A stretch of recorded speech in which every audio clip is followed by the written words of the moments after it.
Good evening from Washington. I'm Larry O'Connor. And for the last several weeks, I've been warning about some unsettling feelings we Americans have about some foundations of our nation that don't quite seem as locked in and concrete and reliable as they used to be. I'm talking about our justice system as we see it play out in a very unfair way. And also, as we've been saying for months now, our election system.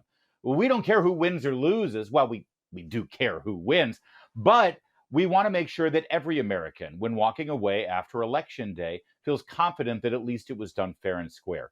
Both of these rock solid institutions, something that we used to brag about around the world, are now incredibly shaky. Joining us right now is a man who knows a little something about both of them, Ken Cuccinelli, former Deputy Secretary of Homeland Security and also now the Senior Fellow for the Center for Renewing America. Thanks for joining us, Ken. Good to be with you, Larry. Listen, I know that you're focusing a lot on election integrity right now, and we've got primaries going on in Virginia for their off-year elections, and we're ramping up to the big primary season for next year. Are we better off now than we were a year or two ago? Overall, we are, yes. There are a couple of states like Michigan where we've taken steps backwards, but in most states where there have been changes, we have made improvements. Georgia, even New Jersey, we got some decent transparency legislation. Pennsylvania, South Carolina, Texas, Arizona. So a lot of swing states have made improvements in addition to just pure red states like Texas. And now Florida is a red state. It's typically been thought of as a swing state, but so the answer is yes, we are better off. We have a long way to go, but Hmm. we're much better off than we were. I'll give you one example. About half the states have now banned Zuckerbucks, these private dollars that fund election offices that favor Democrats. That really, by itself, was enough to flip the Biden-Trump election in 2020 with the money sent into big cities, and for which Mark Zuckerberg got a tax deduction. So, and a lot of those Zuckerbucks bans have been bipartisan.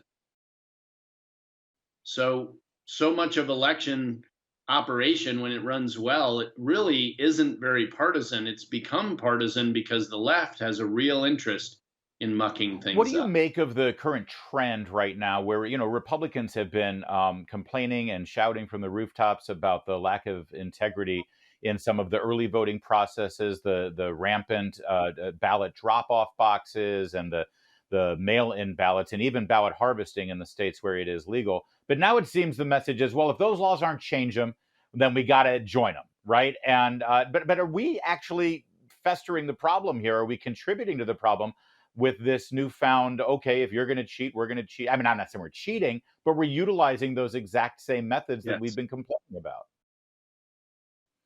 Well, look, Larry, the way I've said it is, you know Virginia well as I do. We have a 45-day election. That's ridiculous. There's no reason for that, and it's very difficult to police. Well, if we want to get rid of early voting, beat them at early voting. They'll enthusiastically join us to get rid of early voting. The radical left doesn't have principles. This is all about power to them. I So, see. yes, I do think we should use every legal tool available to us and beat them with those tools.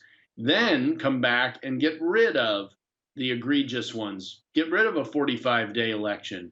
Get rid of mailing out ballots or applications all over the place. Clean up voter rolls, require voter ID, those kinds of things. So I don't think we should stop pushing for the improvements, but we should Yeah. beat the other side with every tool If I could available. ask you to put your former attorney general hat on for a moment and talk about our judicial system right now, because, and this actually relates to election integrity. We've got the Durham report. We know that the Russian collusion hoax was completely fake and made up by Hillary Clinton's election campaign. Right. But they didn't get punished for it at all. They got a slap on the wrist and a fine from the FEC. You look at what the Hillary Clinton for president campaign was able to do and the DNC was able to do with the Steele dossier and what turned into the Russian collusion hoax that paralyzed President Trump during his time in the White House. And there's really no repercussions for it. Well, I wouldn't go all the way to saying it was paralyzing, but it was certainly a distraction. And you're right, with the exception of Sussman, who went to trial but was acquitted. in a Hmm. big city with a big city jury, which unfortunately has become a real issue of where you bring these trials because of the jury pools and their partisan makeup.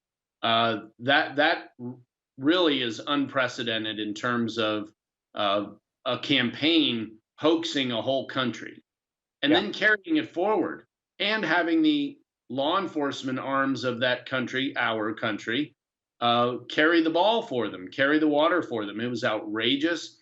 It's why people are talking about stripping the FBI and the Department of Justice down to the ground and rebuilding them as something shockingly objective that does law enforcement. What a concept. And they have embarrassed themselves at the leadership level. Chris Wray has never reined that in, and he's of course appointed there by Trump. But um, that all has to end.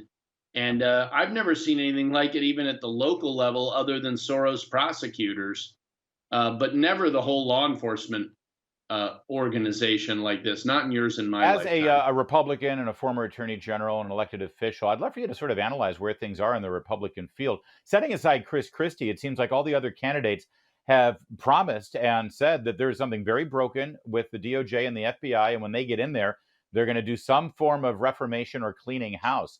Who do you think is making the most compelling argument in that regard?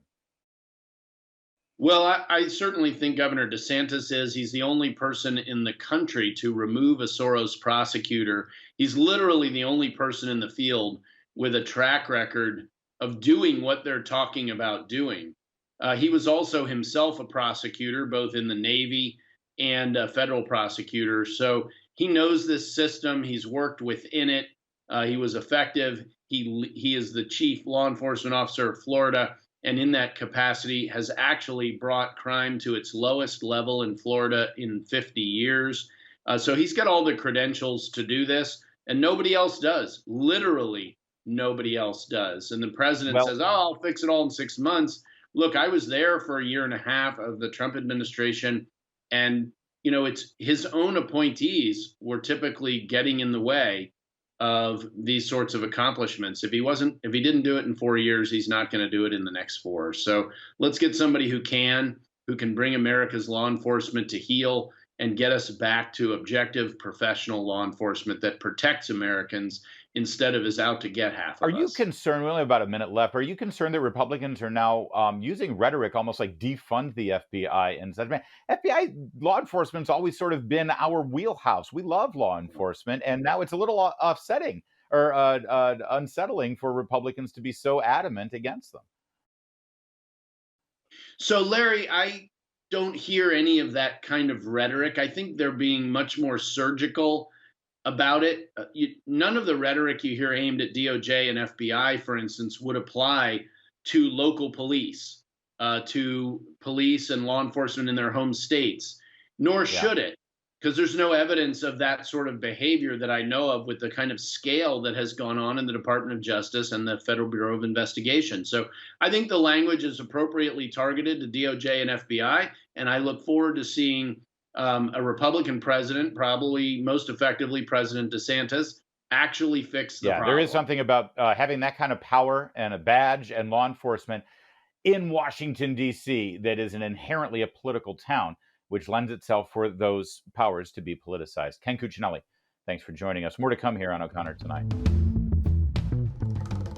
Liberals, when they're not trying to kill unborn babies, they're trying to sell them like property. All right, I'm overstating it just a little bit, but things are getting wacky in California when it comes to babies. And we got to bring in our friend Emma Waters, research associate at the Center for Life, Religion, and Family over at Heritage Foundation. Yes, I know I'm overstating it a bit, but there is something about this whole movement to look at babies as some sort of a commodity, right?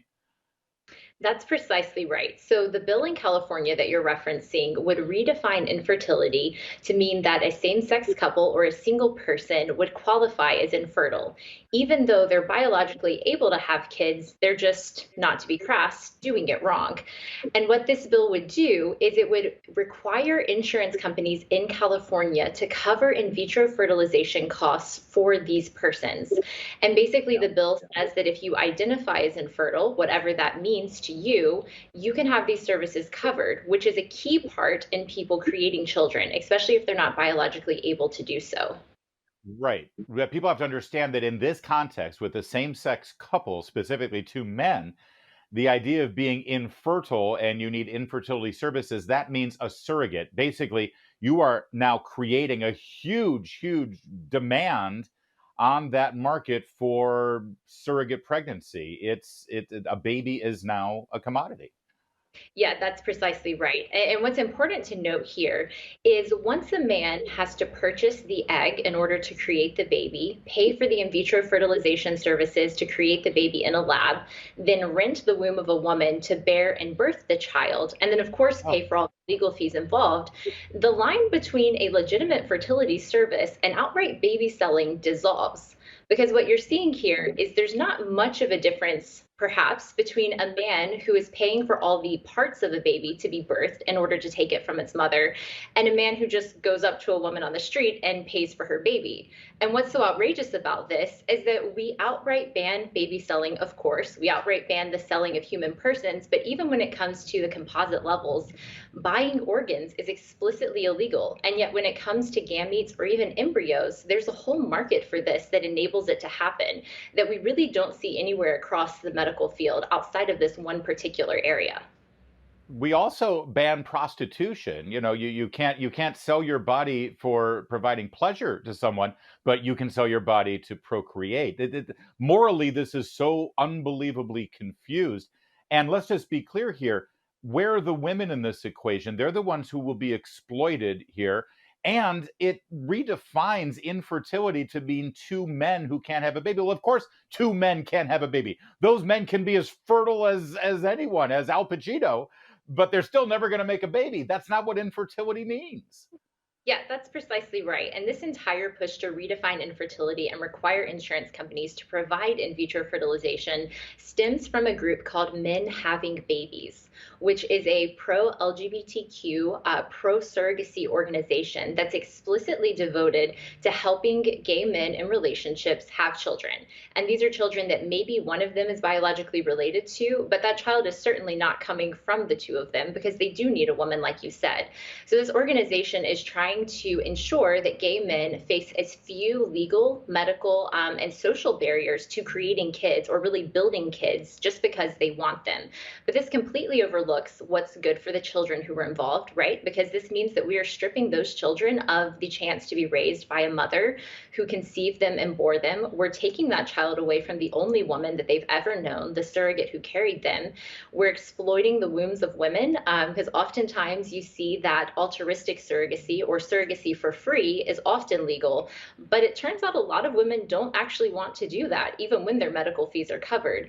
But then the moment you put a price tag on commercial surrogacy, women who it seems need the money really badly, which is where the exploitation comes in, all of a sudden are inclined to become surrogates, which just gets Right. really messy.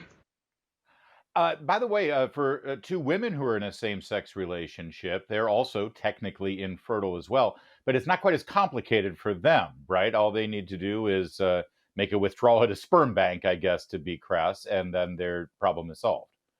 That's precisely right. So in some instances, they still choose to use a surrogate, but primarily they would just have to purchase the sperm, and then the insurance company, if this bill passed, would be required to cover the in vitro fertilization, and they would implant it in one or both of the women, depending on the situation. But still, the Mm. child here is being deprived of the chance to know their father, and I think we're all familiar with the stats that show just how important fathers are for the development of their children and just how bad things get when it comes to crime, when it comes to their educational outcomes, and even their financial stability when fathers are deprived from the picture of a child's life.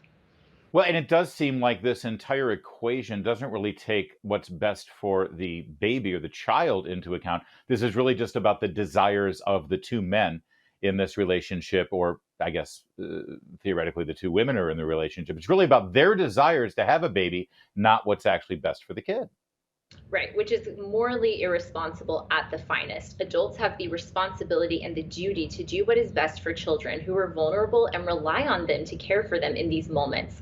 And yet, like you're saying, these sorts of bills completely remove the question of what's good for children. If you go through the entire bill, if you go through the sponsors' comments, and even men having babies, not once can you find them take into account what is good for the children. They simply don't mention the child, because for them, the child is an accessory or a product that they can order and customize based on their own desire. The child is secondary in this equation, and yet this is the creation of human life we're talking about, and it should be prioritized above all else. By the way, I mean, listen, I don't think that it's best for the children, but if a same-sex couple wants to go through this process with their own money, God bless them. I prefer they adopt, but if this is what they're going to do, they're going to do. But with this new bill, this would compel California taxpayers to subsidize the entire operation, even if it's against their deeply held religious beliefs. Right. Private insurance holders in California would be required to cover in vitro fertilization services for anyone who identifies as such. And what's so interesting is Illinois was actually the first state to redefine infertility along these lines and require insurance companies to cover in vitro fertilization. And this bill just went into effect in January of 22, also lobbied by the same Men Having Babies organization. And so they currently have bills in New York and in Minnesota, as well as this bill in California, trying to pass this and get it through, not to mention bills that they've introduced on the federal level.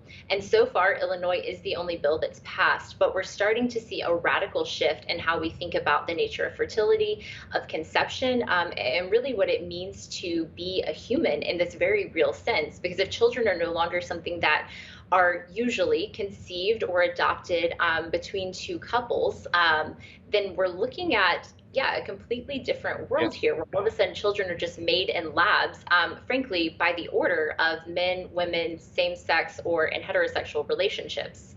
Yeah. Oh, it's a brave new world is what we're looking at. And maybe it's me, but you've got same-sex couples who want to have a baby. Okay.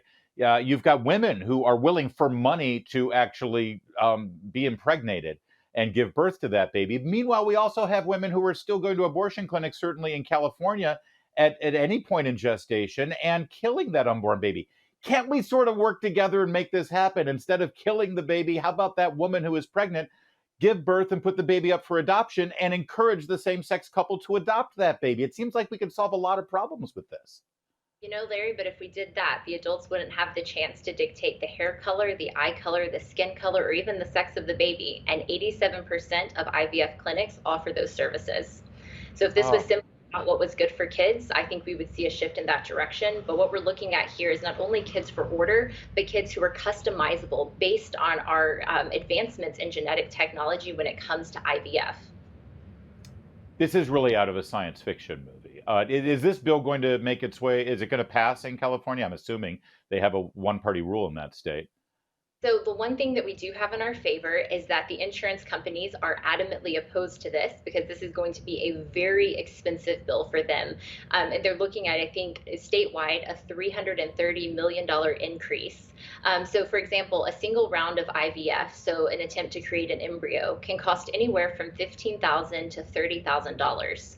And before most couples are successfully pregnant, it usually takes about 3 to 4 rounds. So you're looking at insurance companies paying high margins out to these doctors who are conducting these services, and they are opposed. So the bill is currently in the California Assembly Health Committee, where we're waiting for the hearing date to be debated. And so you'll have many social conservatives and insurance companies who are fighting against it. But really, anyone knows at this point what the future holds. Emma Waters, Heritage Foundation, thanks for explaining it all to us. And I'm terrified. More to come on O'Connor tonight.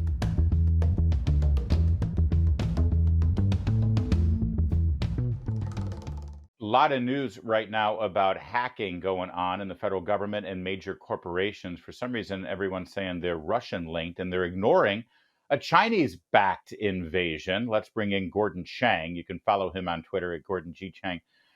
Gordon, this is China's like absolutely full on trying to invade us digitally and cyber wise, at least, aren't they?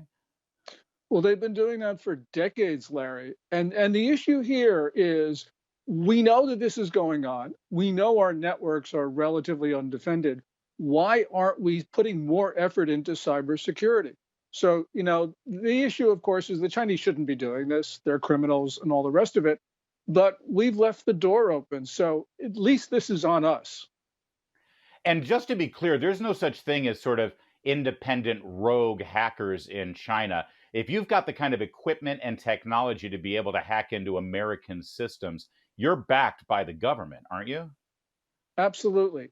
First of all, China runs a near total surveillance state. 700 million surveillance cameras.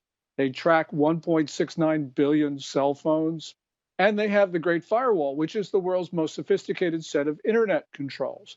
So we know that any attack that emanates from China has the knowledge and in 99.99% of the cases has the approval of the Communist Party.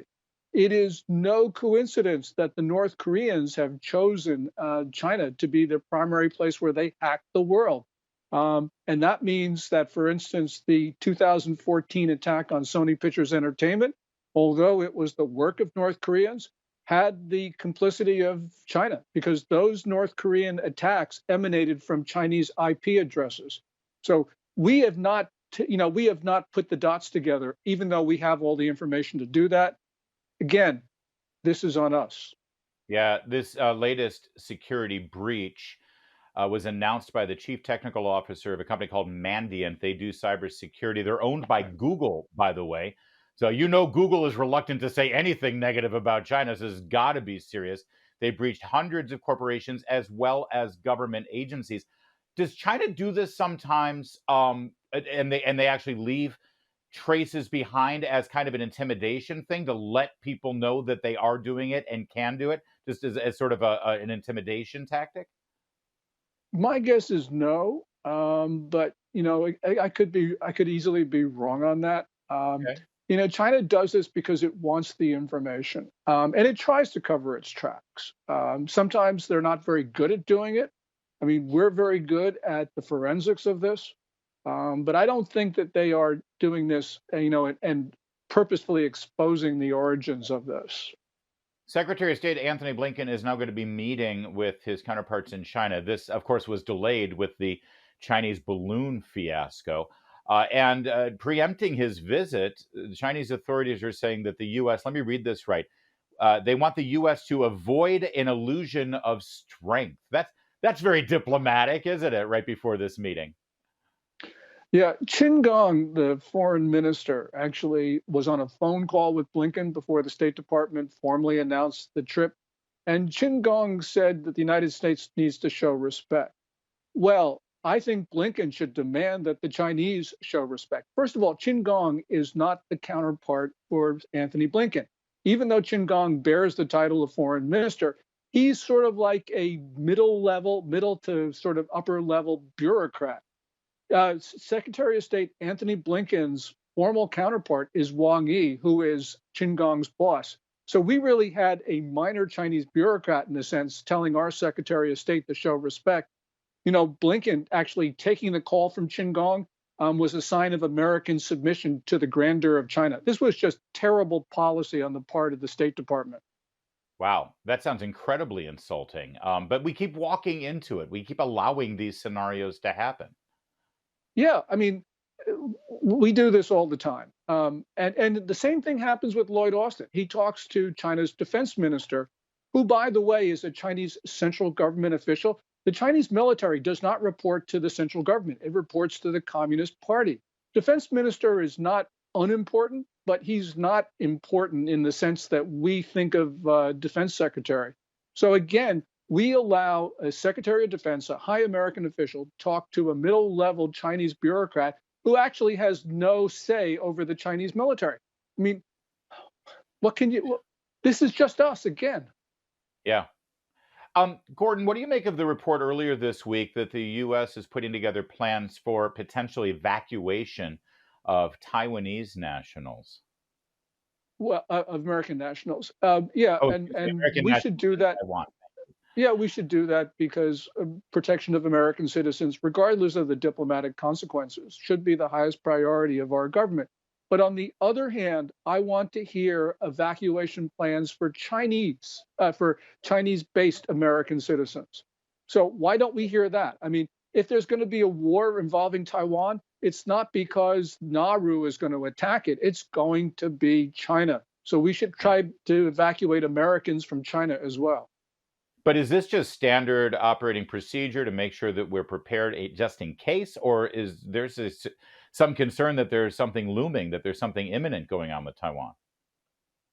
I think that it's in a sense both. I mean, it is standard operating procedure to have evacuation plans in place. And we have them for South Korea, and we don't think anything is imminent there. But I do Okay. believe that if not imminent, and I probably wouldn't use that word, this is something which is a real possibility, which means that the Biden administration is saying one thing to the American people, and it's saying another, and it's doing another thing behind the scenes. That's not good. The Biden administration, elections have consequences. The president is responsible for foreign policy. So he can do what he wants, even though I may not like it, but he does not have the right to lie to me. And really, that's what's been going on, especially with this spy station in Cuba. Meanwhile, Elon Musk was just in China a couple of weeks ago, opening a brand new Tesla factory, and Bill Gates, another one of the richest men in the world, recently meeting with Xi Jinping. These are men who would only have their fortunes and only have their wealth because of a free society like America and the Western world. And yet they just can't resist themselves to go and kowtow to these totalitarians because there's some money to be made.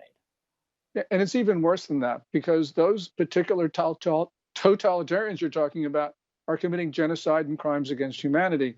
And anything that strengthens the Chinese regime gives it the ability to commit those horrific crimes, which are the worst the world has seen since the Third Reich. So I would like to think that Elon Musk and Jamie Dimon and Bill Gates would have a better sense of morality. But ultimately, what they're doing is legal, which means that it is up to somebody whose name is Joseph Biden, whose address is 1600 Pennsylvania Avenue, Northwest Washington, D.C., to prohibit these guys from going there and doing business in China. And the president has the authority to do that under the International Emergency Economic Powers Act of 1977, or even better yet, the Trading with the Enemy Act of 1917. This is Biden's responsibility. But of course, he doesn't, and he won't. President Trump has promised to wean United States manufacturing from China in 5 years. Is that feasible? Can he do it? Have you talked to the president about that? Yes, it is feasible if you have political will, but you also got to remember it is especially feasible because Xi Jinping is pushing foreign companies out. And so we don't have to exercise as much pull on that as you would think. So the Chinese would be helping us in this regard. And finally, you mentioned President Biden. We now know that Congressman Comer, the chairman of oversight, he's pulling all the bank records. He thinks he's going to see up to $30 million funneled to Biden bank accounts, and that includes a lot of money from China. What do you think China's reaction is going to be as this is all exposed? Well, they're going to deny, and they will huff and puff, and they will say that this is just McCarthyism. And that's what they've been saying up to now, so I suspect that they'll continue it. But if Representative Comer has the goods, then it really won't matter what the Chinese will say, because then it will be in the hands of the American people, putting pressure on the Congress to, one way or another, impose those consequences on Joe Biden and his family. It's not atypical for the Chinese government to work this way with other nations, right? And it's not exclusive to the U.S. or Joe Biden, right? No, they shovel money into everybody's pockets when they can do so. As a matter of fact, if you look at Canada, Canada is many ways closer to Beijing than it is to Washington. We have a long undefended border with a sort of a pro-communist government in Ottawa. That's a little bit of an exaggeration, Larry, but not much. Gordon Chang, Gordon G. Chang on Twitter. Thanks for joining us, sir. There's more to come on O'Connor Tonight. The Secretary of Transportation, Pete Buttigieg, really likes airplanes. He flies all over the place in them. I mean, not to East Palestine, Ohio, until he's really compelled to do so under a lot of pressure because it was an environmental disaster there after a railroad derailment. And he doesn't really go to he hasn't been to Philadelphia for that I-95 collapse either. There's a whole lot of transportation, but he likes, traveling and giving speeches and things like that. And when it was challenged as to whether he was appropriately using his government jet for all that travel, well, he said, let's take a look at the headline from The Hill. I welcome the scrutiny of my use of a government jet. Well, that's great, because I got a FOIA request from the Americans for Public Trust to find out exactly what went into all of his use of his jet and where he was going and what kind of government business it was. I'm so excited. Caitlin Sutherland joins us now, Executive Director of Americans for Public Trust. Pete Buttigieg welcomed this scrutiny, so I'm sure you've seen all the papers, you've seen all the records. What have we learned? Yeah, he welcomed the review so much that they have been ignoring our Freedom of Information Act request for months. It's been about 6 months since we determined that he was excessively using these taxpayer funded jets. But a question remained: just how much were taxpayers really on the hook for this jet setting domestically and internationally? So we submitted a series of Freedom of Information Act requests, and his FAA has been stonewalling us at every turn and have refused to comply with laws governing the release of public records. So he hasn't welcomed this review of his use of the jet. His department is actually blocking your access to the information. Is there some sort of national security issue here? You know what? They haven't even been responsive to us. We have given them plenty of time to respond to our very clear request for public records. We have waited months.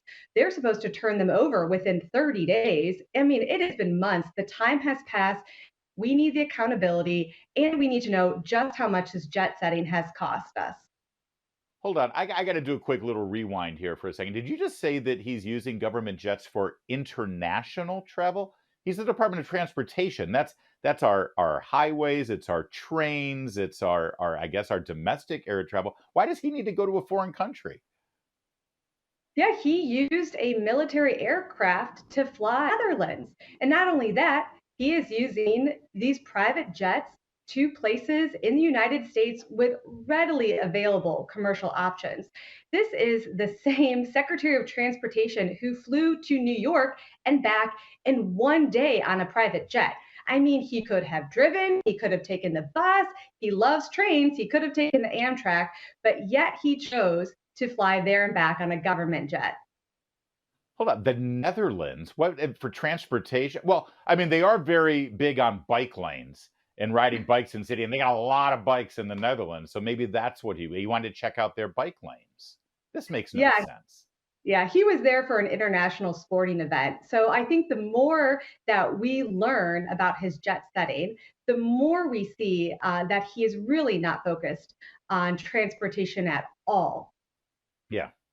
Except for his own private jet transportation to go fun places.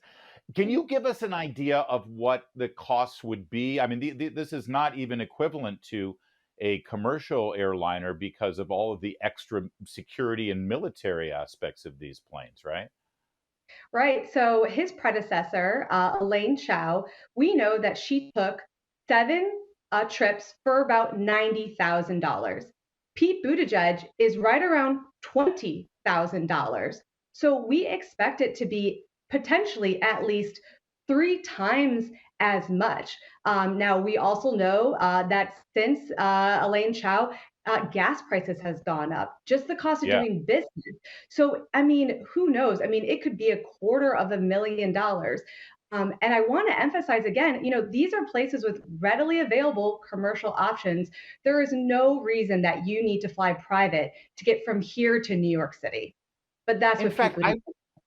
I would think if you're the Secretary of Transportation, it actually would behoove you to use the kind of transportation that you're overseeing, that you're in charge of. In other words, if he needs to go somewhere, he should fly on a commercial jet the way taxpayers have to fly. That way he can actually experience what we experience and maybe bring some knowledge to the table.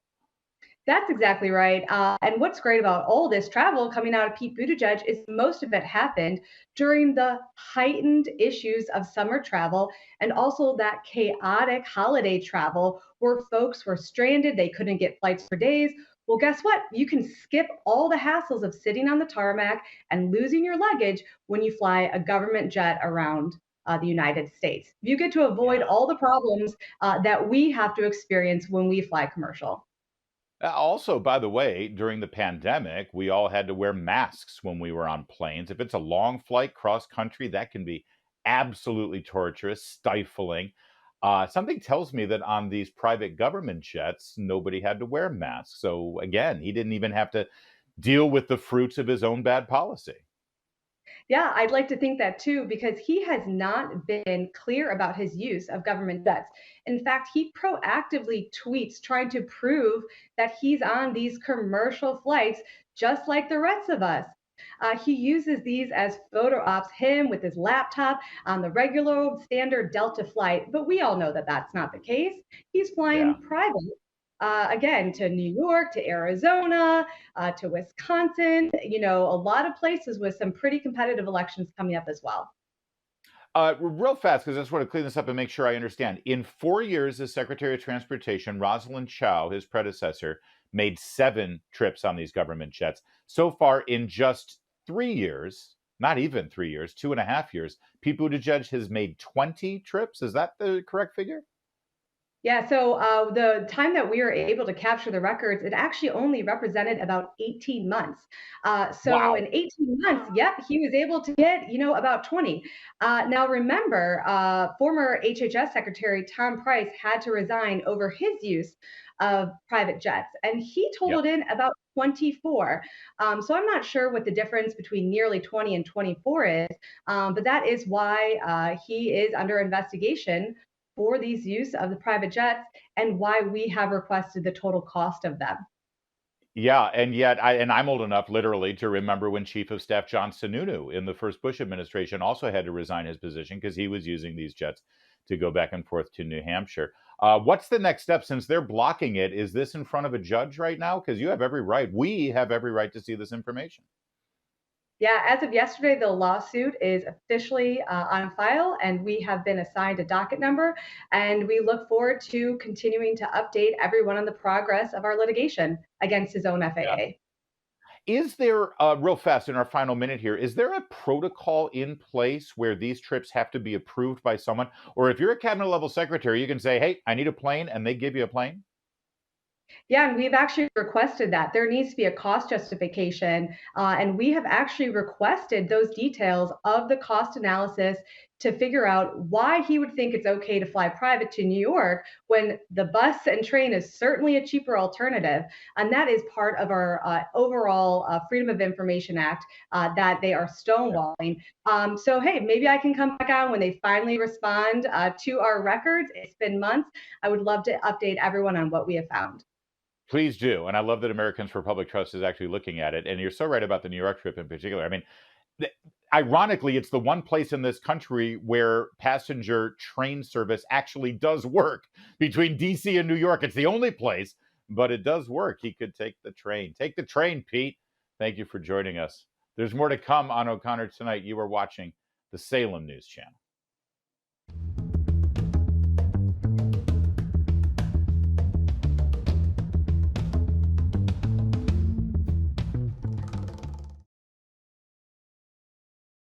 Last night at the White House, they did a screening of Eva Longoria's new film "Flamin' Hot" about Cheetos or something. Anyway, President Biden was there and chumming it up with the actress, and then something really weird happened. Watch.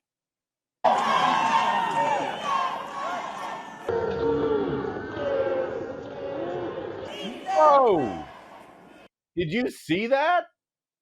Was that 80-year-old POTUS grabbing a little side boob from the Desperate Housewife? Can we see that one more time? That's gross. Whoa!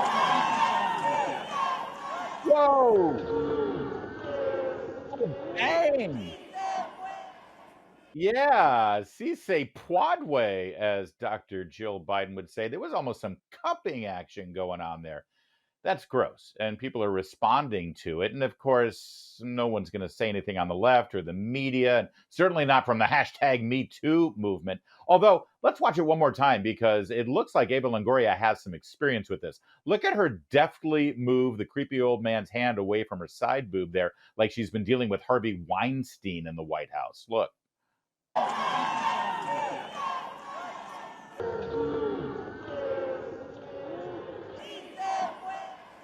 Yeah, okay.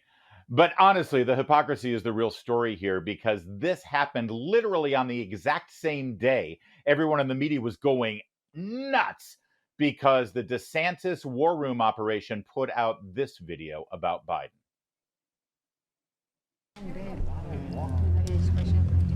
These are our kids. These are our neighbors.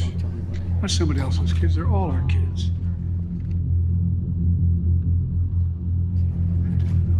When you see our kids, and I truly believe that they are our children.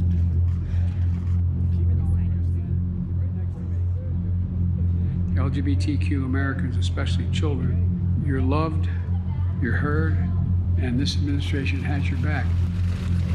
We met before. It's hard to forget those eyes. These are our kids. Not somebody else's kids. They're all our kids. Yeah. For some reason, that video really angered people. I mean, you're suggesting that Joe Biden is some kind of creepy molester.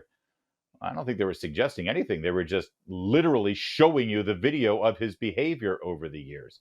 See, this is not a one-off. In fact, in 2019, right before Joe Biden officially made his candidacy official, he actually addressed this issue because a lot of people were coming out of the woodwork saying, you know what, this guy over the years has made a lot of people very uncomfortable. Here's what he said then. And now it's all about taking selfies together. Social norms have begun to change, they've shifted, and the boundaries of protecting personal space have been reset. And I get it. I hear what they're saying. I understand it. And I'll be much more mindful. That's my responsibility, and I'll meet it. But I'll always believe governing, quite frankly, life for that matter, is about connecting with people. That won't change, but I will be more mindful and respectful of people's personal space. And that's a good thing. I've worked my whole life to empower women. I've worked my whole life to prevent abuse. I've written, and so the idea that I can adjust to the fact that personal space is important, more important than it's ever been, is just not thinkable. I will. Yeah, I'm going to be much more mindful about people's personal space. Yeah. Unless, of course, it's a really hot young Hollywood actress and I can grab me a little side boob without anybody noticing. So what, did he forget that he was going to be more mindful? Probably. He has. I bet you if you asked him about that, he has no memory of making that video 4 years ago. Yeah, he probably did forget it. Either that or he was lying. Oh, no, actually, I'm sure it's both. He had no business to actually be more mindful. He said what he needed to say to call off the dog so he could run for president. Of course, the media and liberals and women's groups, they all dutifully said, oh, good, he's learned his lesson. He's a man of a different era, but things have changed now and he gets it. He gets it? Can we just watch this one more time from last night at the White House? He's going to be more mindful of people's personal space. He's not going to inhibit them. Could we just, one more time?